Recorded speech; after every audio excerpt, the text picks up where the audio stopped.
Assalamu alaikum. Welcome to my channel. This is me Faiza and welcome to my reaction channel. आज का topic है, जी हाँ, जैसे आपने देख लिया होगा, 5000 मुर्दों को गुस्ल देने वाली खातून की कहानी। सुनते हैं उमर हानी की जुबानी। चलिए देखते हैं। एक साल तक मुर्दों को नहलाने वाली खातून ने कुछ नसीहतें की हैं, आप भी सुनिए। Number 1, you own nothing. कुछ भी आपका नहीं है। Your wealth, your house, even your body, आपका घर, आपकी दौलत, ताकि आपका जिस्म भी आपका नहीं है। Number 2, death doesn't discriminate. मौत उम्र नहीं देखती। कहती है कि मैंने बहुत छोटे बच्चे को भी, बड़ी उम्र की खातून को भी, किसी बड़ी माई साहिबा को भी, सबको नहलाया है। मौत जब आती है उम्र नहीं देखती। नंबर 3, नसीहत करती हैं कि जब भी कोई मेकअप का या दीगर ऐसा डेकोरेशन का सामान हो तो इस बात का ख्याल रखिए कि वो जिस्म से चिपक ना जाए। खास तौर पे एक्राइलिक और ये जेल टाइप चीजें वो लग जाती हैं और उतरती नहीं है। वो खातून कह रही है कि हम उतारने की कोशिश करते हैं, वो मरी हुई औरत है, उसके ऊपर से उतारने की कोशिश कर रहे हैं, लेकिन बहुत ज्यादा कोशिश भी नहीं की जा सकती।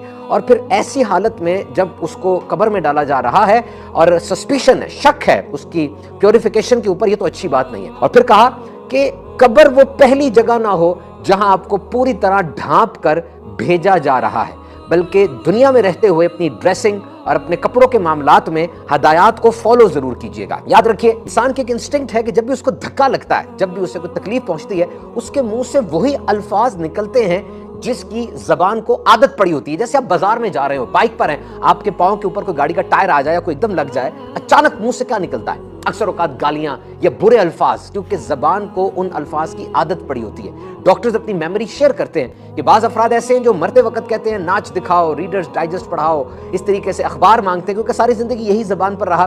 कोई कहता है चारा डालो, कोई और किसी किस्म की बात करता है। आखिरी कलाम उस बंदे का क्या हुआ, उस पर कोई हुक्म हम नहीं लगा रहे। बज़ाहिर जो डॉक्टर ने सुना उसने बयान कर दिया। और वो कहता कि एक बंदा ऐसा था जो अस्पताल में लाया गया, बड़ी गंदी गालियां निकालता था। जब नर्स करीब आती दवाई देने, टीका लगाने, तो वो गालियां निकालता। नर्स ने मना कर दिया कि मैं इसके पास नहीं जाऊंगी। और फिर जिस रात उसका इंतकाल हुआ, उसके मुंह से बहुत ही डरावनी किस्म की आवाजें आ रही थी। चेहरा बहुत अजीब सा हो गया था। वार्ड से मरीज भी भाग रहे थे उससे डर के। बाद में जब वो दुनिया से चला गया, पूछा गया तो पता चला कि वो अपनी मां को मारा करता था। और इसी तरह एक नर्स थी जो पिलिएटिव केयर की नर्स थी, यानी वो अफराद जो कि मिटिगेट करते हैं सफरिंग को और ऑप्टिमाइज करते हैं क्वालिटी ऑफ लाइफ को। वो मरीज जिनको डॉक्टर कह चुका है कि अब तुम्हारी जिंदगी के थोड़े दिन बाकी हैं, ऐसी नर्सेस उनके साथ रहकर उनकी क्वालिटी ऑफ लाइफ को बेहतर करती हैं। उन्होंने लिखा कि मैंने 1000 ऐसे मरीजों के साथ वक्त गुजारा और मुझे वाज़ेह तौर पे लगा कि जब मौत इतनी करीब नजर आती है, हार्ट अटैक हो गया या कैंसर की निशानदही हो गई, अब वो बंदा झूठ नहीं बोल रहा होता। He cannot mess up, वो सच्ची बात कर रहा होता है, जबान से सच्चाई जारी हो जाती है। और ऐसे वक्त में किसी ने ट्रॉफी नहीं मांगी, डिग्री नहीं मांगी, बल्कि सब ने कहा कि हमें हमारी मोहब्बत से मिला दो, रिलेशनशिप से मिला दो, हमारे करीबी लोगों को हमारे और करीब लेकर आओ। और वो कहती हैं कि ऐसा ना हो कि आपको जिंदगी के आखिरी लम्हात में जाके इन रिश्तों की और इन बातों की कदर का पता चले। जाग जाएं, पहले इन रिश्तों की कदर कर लें। और इसी तरह एक शख्स एक जगह पे 44 साल तक, 44 इयर्स तक मैनेजर रहा और उसने अपनी जिंदगी में 12000 मौतें देखी। वो जगह ऐसी थी जहां टर्मिनली इल, यानी बहुत ही बूढ़े या बहुत ही बीमार अफराद को लाया जाता था। उसने अपनी जिंदगी कुछ सबक शेयर किए। Number 1, resolve your conflicts before you go. अपनी तमाम रंजिशें, झगड़े, बुग़्ज़, कीने, हसद, ये सेटल कर लें। तुम गठरी बना के रखते हो, उसमें जमा करते रहते हो कि आखिर में उतार दूंगा, वो आखिर कब आएगी पता नहीं चलता। कहने लगा, एक बाबा कह रहा था कि मेरे भाई को फोन मिलाओ, मैंने उसकी जमीन हत्या ली थी, मैं अब उससे माफी मांगना चाहता हूं। जब भाई को फोन मिलाया गया, भाई ने आगे से कहा, अब तो बाबा दुनिया से जा रहा है, मैं खुद ही हत्या लूंगा, खुद ही उससे जमीन ले लूंगा। नंबर 2, कहने लगा, दूसरों से सीखने का, दूसरों से तजर्बा हासिल करने का जज्बा पैदा करो।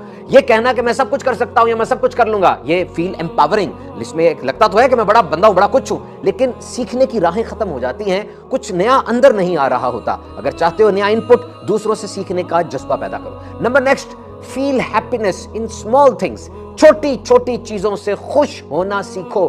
बड़े बड़े लम्हात का इंतजार ना करो। ये छोटी छोटी बातें तुम्हारे इर्द गिर्द फैली हुई हैं। जिस तरह दो बच्चे खेल रहे होते हैं छुपन छुपाई, एक बंदा पीछे छुपता है पर्दे के, दूसरा आकर कहता है हाँ, और दोनों हंसते हैं। फिर वो अगली बारी में दूसरा वाला उसी पर्दे के पीछे छुपता है और दोनों एक दूसरे के साथ हंसते हैं। तो हंसो, बात करो, खेलो, छोटी सी जिंदगी में एंजॉय करो छोटी छोटी चीजों को। किसी ने कितनी प्यारी बात की, if you want to understand life, visit these 3 places. जिंदगी को समझना चाहते हो, इन 3 जगहों पर जाओ। हॉस्पिटल जाओगे, पता चलेगा असल दौलत सेहत है। जेल में जाओगे, पता चलेगा आजादी से बड़ी कोई नेमत नहीं। और कब्रिस्तान में जाओगे तो देखोगे कैसे कैसे ओहदे वाले, कैसे कैसे अमीर लोग वहां पर बिल्कुल बेनामो निशान पड़े हैं। तो जो रात को मरा उसके सुबह तक के प्लान्स थे, اور جو صبح مرا اس کے رات تک کے پلانز تھے. تو ویٹ نہ کریں. جو تبدیلیاں آپ اپنی زندگی میں چاہتے ہیں اٹھیں, انہیں لے آئیں, رسک لے لیا کریں, معاف کر دیا کریں, اور رات کو اٹھ کر دن میں رک کر توبہ کیا کریں. کسی نے کتنی پیاری بات لکھی کہ اے نادان انسان غور کر, تو خود اپنے ہاتھ سے لوگوں کو صبح دوپہر شام بارگاہ الہی کے لیے تیار کرتا ہے اور انہیں کفن میں لپیٹ کر جا کے گڑھے میں چھوڑ آتا ہے. مٹی اس کا تکیہ بن جاتی ہے اور پھر وہ بندہ نظر نہیں آتا جسے آپ چھوڑ آئے, آپ کا قریبی رشتہ دار دوست, وہ نظر نہیں آتا. اس کی ساری دولت یہی دھری کی دھری رہ جاتی ہے. وہ بندہ دنیا سے غائب ہو گیا اور پھر نہیں یہ نظر آیا. ہم بھی جب جائیں گے دوبارہ نہیں لوٹ کر آئیں گے. وہ زبان جس سے وہ ہنستے تھے, وہ ہاتھ جس سے وہ سارے کام کرتے تھے, موت نے ان کا جوڑ الگ کر کے رکھ دیا. تو جناب عقل مند وہی ہے جو دنیا میں رہتے ہوئے اپنی موت کی تیاری کرے. موت کو کثرت سے یاد کرنے سے دل میں بے رغبتی بڑھتی ہے دنیا کی. اللہ سے تعلق مضبوط کیجئے اور نبی پاک صلی اللہ تعالی علیہ وسلم کے طریقے پر عمل کیجئے تاکہ ایک اچھے انداز سے ہم دنیا سے جانے میں کامیاب ہو جائیں.